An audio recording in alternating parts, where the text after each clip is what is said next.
হতে পারো তুমি আওয়ামী লীগ করো, হতে পারো তুমি বিএনপি করো, জামাত জাসদ বাসদ চরমোনাই যেই দল করো না কেন, যখন নাকি দেখবো কোনো বেঈমানের বাচ্চা, কোন নাস্তিকের বাচ্চা কোরআন নিয়ে কথা কয়, আমার নবীরে নিয়ে কথা কয়, আল্লাহ নিয়ে কথা কয়, আমার ইসলাম নিয়ে কথা বলে, আমরা মুসলমান আর দলমত কোনো কিছু দেখবো না। কে দল করি দেখার আর সময় নাই, আগে ওই বেঈমানের বিচারের জন্য আমরা ময়দানে ঝাঁপা পড়বো, রাজি আছি না? নারায়ে তাকবীর। আজকে বেঈমান নাস্তিকেরা কেন কথা বলার সাহস পায়? বলে মুসলমান ঈমান দুর্বল হওয়ার কারণে। আজকে মুসলমান যদি একত্রবদ্ধ হইয়া আজকে ময়দানের ভিতরে ঝাঁপাইয়া পড়তো, বেঈমান নাস্তিকেরা কথা বলার সাহস পাইতো না, ঠিক কিনা? এরে মুসলমান আল্লাহর গোলাম যুবক, মাঝে মাঝে বেঈমানেরা কেন কথা বলার সাহস পায়? বলে মুসলমান বিভিন্ন ভাগে বিভক্ত হওয়ার কারণে মুসলমান আজকে টুপি নিয়ে দ্বন্দ্ব করে, মুসলমান দল নিয়ে দ্বন্দ্ব করে, আছে না নাই? এই ফাঁকে বেঈমান নাস্তিকেরা মুসলমানের ঈমান নিয়ে ষড়যন্ত্র করতেছে। মুসলমান দলাদলি বন্ধ করতে হবে। কে কোন দল করি এখন আর দেখার সময় নাই। আমরা মুসলমান যদি সবাই একত্রবদ্ধ হইয়া আমরা যদি ময়দানে বেঈমানের বিরুদ্ধে ঝাঁপাইয়া পড়তাম, এরে আল্লাহর বান্দারা, ওই বেঈমান নাস্তিকেরা বর্ডার পালানেরও জায়গা পাইতো না।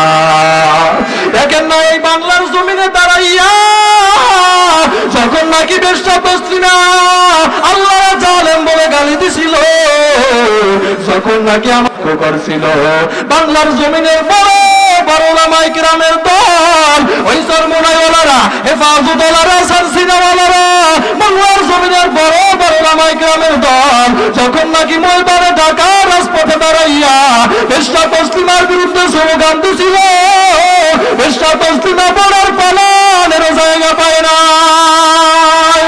শাহজালাল আলী আমিনী রহমাতুল্লাহি আলাইহি ওই সিলেটের জমিনে দাঁড়াইয়া যখন নাকি ওই গৌর গোবিন্দর বিরুদ্ধে স্লোগান দিছিল, গৌর গোবিন্দ বর্ডার পালানেরও জায়গা পায় নাই।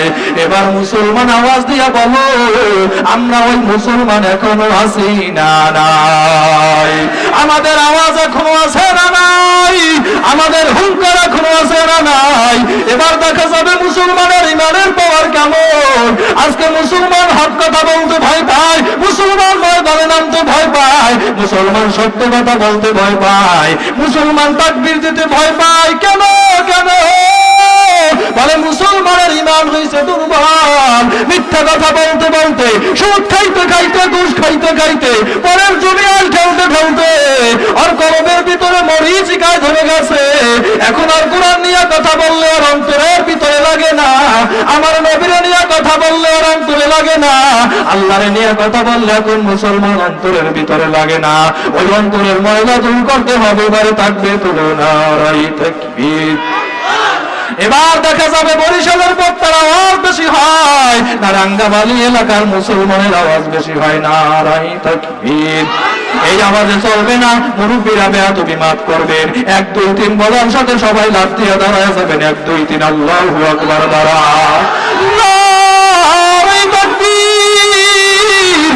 হাত মুঠ করেন, হাত মুঠ করেন। বেঈমান নাস্তিকের ঘরে কিল দিয়ে দেখায় দেবা এই দেশে টুপিওয়ালা পাগড়িওয়ালা ইমানদার মুজাহিদ কোন আছে?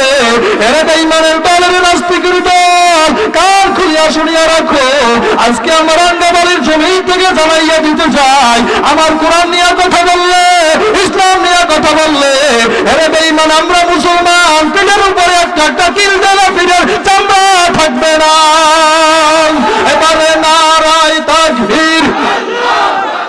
আল কোরআনের আলো, কোরআন সুন্নাহর আলো।